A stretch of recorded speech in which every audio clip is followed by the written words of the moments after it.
तो बेटा हमारा नेक्स्ट क्वेश्चन है 39 का B. X limited forfeited 800 share of ₹10 each. तो शेयर का फेस वैल्यू है आपका 10 रुपीज़ का, 7.5 कॉल्ड अप। तो सबसे पहले हम देख लेते हैं, कॉल्ड अप है हमारा 7.5 rupees. Non payment of first call of 2.5 rupees. Non payment का मतलब ये पैसा नहीं मिला, तो हमारा फर्स्ट कॉल जो था 2.5 रुपीज़ का वो हमें नहीं मिला। Okay, out of this 600 shares were री इशूड। अब ये तो री इशू की स्टोरी है, वो आगे डिस्कस करेंगे। अब फॉर फ्यूचर की जब आप एंट्री बनाओगे तो फॉर फ्यूचर की एंट्री बन जाएगी आपकी share capital account debit to share forfeiture to calls in arrear.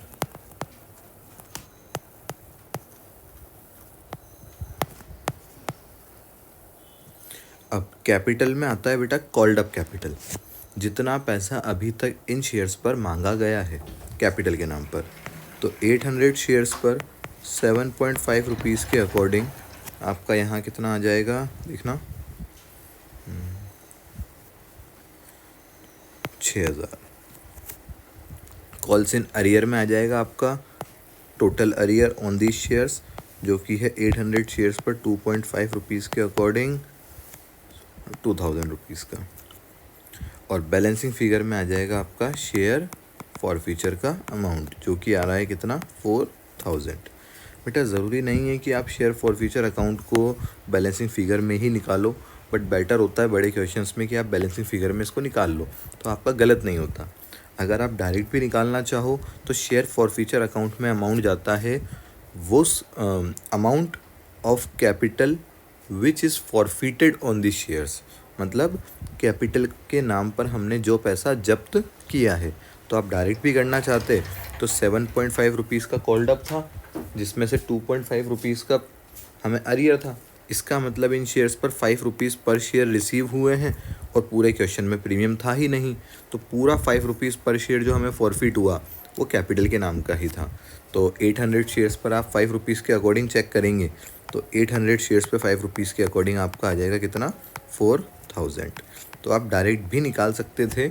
अगर MCQs वगैरह में क्वेश्चन आता है तो हम बेटर है कि डायरेक्ट जाएंगे, बट अगर हमें बड़ा क्वेश्चन सॉल्व करना है तो बेस्ट है बैलेंसिंग फिगर, और आप चाहो तो क्रॉस वेरीफाई कर सकते हो डायरेक्ट भी करके।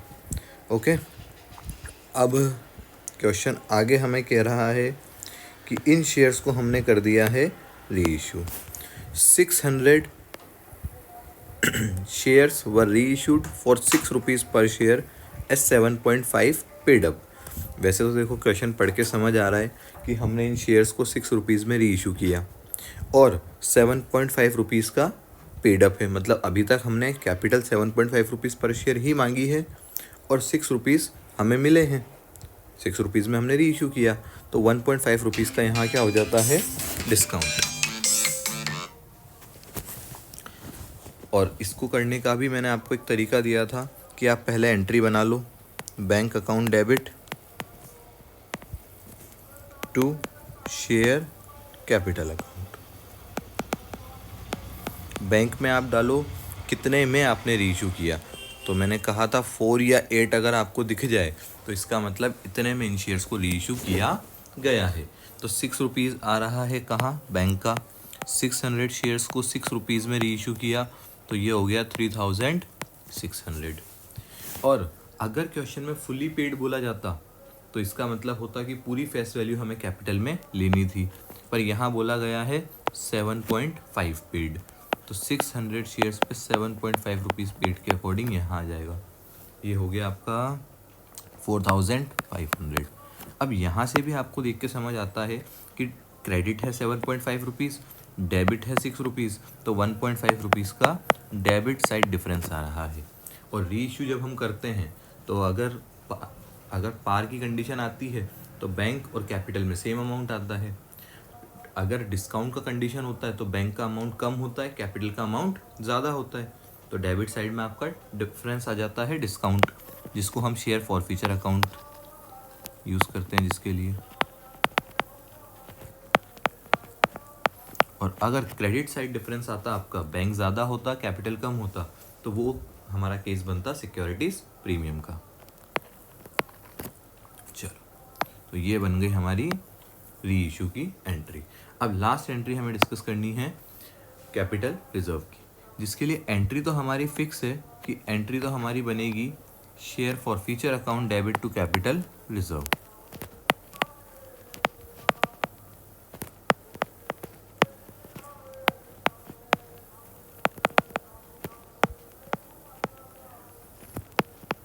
अब बात कर लेते हैं अमाउंट की। तो बहुत सीधा सा प्रोसीजर हमने देखा हुआ है। अगर सारे शेयर्स हम री इशू कर देते तब तो ये पूरे 4000 रुपीज़ हम काम में ले सकते थे, बट आप देखो तो 800 शेयर्स हमने फॉरफिट किए हैं और सिर्फ 600 शेयर्स हमने री इशू किए हैं। तो हम सिर्फ 600 शेयर्स का पैसा ही कैपिटल रिजर्व में यूटिलाइज कर सकते थे, ट्रांसफ़र कर सकते थे या फिर डिस्काउंट दे सकते थे। तो 4000 रुपीज़ हमने फॉरफिट किए कितने शेयर्स पर, 800 शेयर्स पर, तो पर शेयर हमारा आ गया 5 रुपीज़ अमाउंट फॉरफिटेड।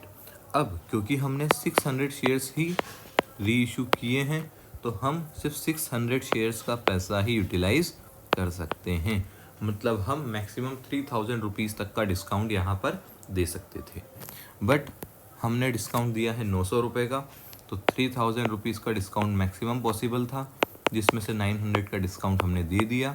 तो बैलेंस जो 2100 बचेगा हम वो ट्रांसफ़र कर देंगे कहाँ, कैपिटल रिजर्व के अंदर, और ये होती है आपकी इस केस की एंट्री कंप्लीट। नेक्स्ट क्वेश्चन हम ले रहे हैं 39 का फर्स्ट पार्ट। बहुत अच्छा क्वेश्चन है ये, ध्यान से देखना थोड़ा इसको।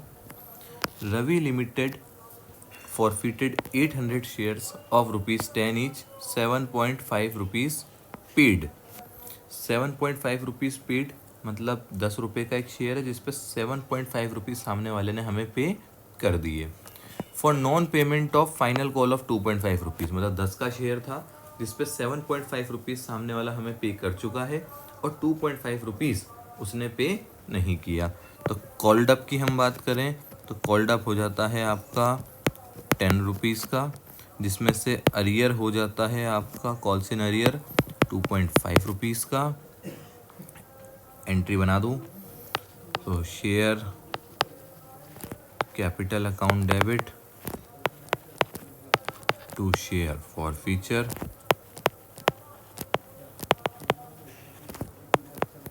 To calls in arrear.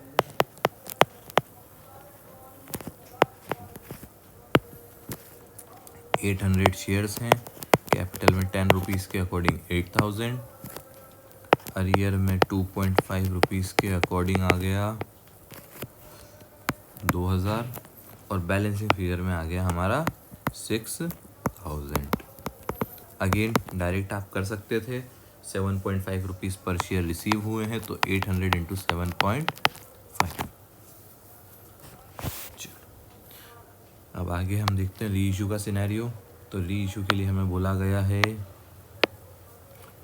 600 shares were reissued as fully paid. तो मैंने आपको हमेशा कहा है कि आप पहले बेसिक एंट्री बना दो, बैंक अकाउंट डेबिट, एक लाइन छोड़ दो, फिर टू शेयर कैपिटल। 8 या 4 आपको दिखता है तो वो अमाउंट होता है हमारा बैंक का कि इतने में री इशू हुआ, और अगर फुली पेड अप कह दिया जाए तो इसका मतलब कैपिटल के अंदर पूरा फेस वैल्यू आपका जाएगा। तो जैसे ही यहाँ बोला फुली पेड अप तो वैसे ही मैंने पूरी फेस वैल्यू यहाँ पर डाल दी। 600 शेयर्स पर 10 रुपीज़ के अकॉर्डिंग 6000 रुपीज़। अब क्वेश्चन में ये नहीं बताया गया कि इन शेयर्स को कितने रुपए में री इशू किया गया है, बट आप अगर आगे क्वेश्चन देखो तो क्वेश्चन में एक बात बोली गई है कि 600 shares were reissued as fully paid, okay, in such a way that 2100 were transfer to capital reserve. इसका मतलब आपके कैपिटल रिजर्व के अंदर कितना अमाउंट जाने वाला है, कैपिटल रिजर्व के अंदर जाने वाला है 2100 रुपीज़। तो आपकी लास्ट एंट्री आ जाएगी share forfeiture account debit to capital reserve. और कैपिटल रिजर्व के अंदर आ जाएगा 2100 रुपीज़। अब आपको रिवर्स कैलकुलेशन करके, अब आपको यहाँ से रिवर्स कैलकुलेशन करके चेक करना पड़ेगा कि कितना डिस्काउंट हमने दिया है। चलो तो कैसे चेक करें? तो बेटा आप एक काम करो, आप सिंपल प्रोसीजर अपना अप्लाई कर दो कि अगर हम कैपिटल रिजर्व निकालते तो कैसे निकालते। तो देखो इधर हमने 6000 रुपीज़ फॉरफिट किए, कितने शेयर्स पे सर? 800 शेयर्स पे। तो डिवाइड करोगे तो पर शेयर आ जाएगा आपका 7.5 रुपीज़ पर शेयर।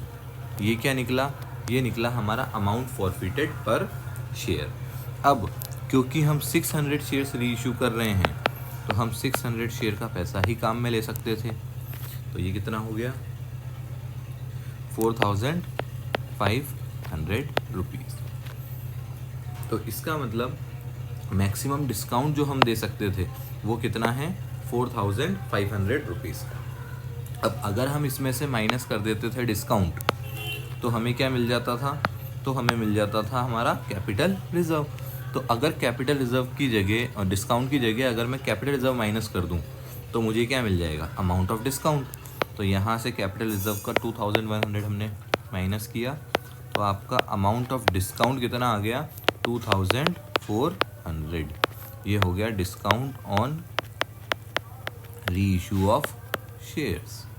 तो डिस्काउंट हमारा आ गया 2400। अगर पर शेयर हम निकालना चाहते तो पर शेयर भी निकाला जा सकता था। 2400 रुपीज़ का डिस्काउंट है, कितने शेयर्स पे? 600 शेयर्स, क्योंकि 600 शेयर्स हमने री इशू किए। तो 4 रुपीज़ पर शेयर का हमारा क्या आ जाता? डिस्काउंट। तो 10 रुपये का शेयर है, 4 रुपये का डिस्काउंट है, तो इसका मतलब 6 रुपये में हमने शेयर्स को री इशू किया। तो 600 शेयर्स को 6 रुपीज़ के अकॉर्डिंग री इशू किया तो 3600 रुपीज़ आपका आ जाएगा बैंक। डायरेक्ट भी निकाल सकते थे, 6000 माइनस 2400 बैलेंसिंग फिगर में आ जाता 3600। ओके।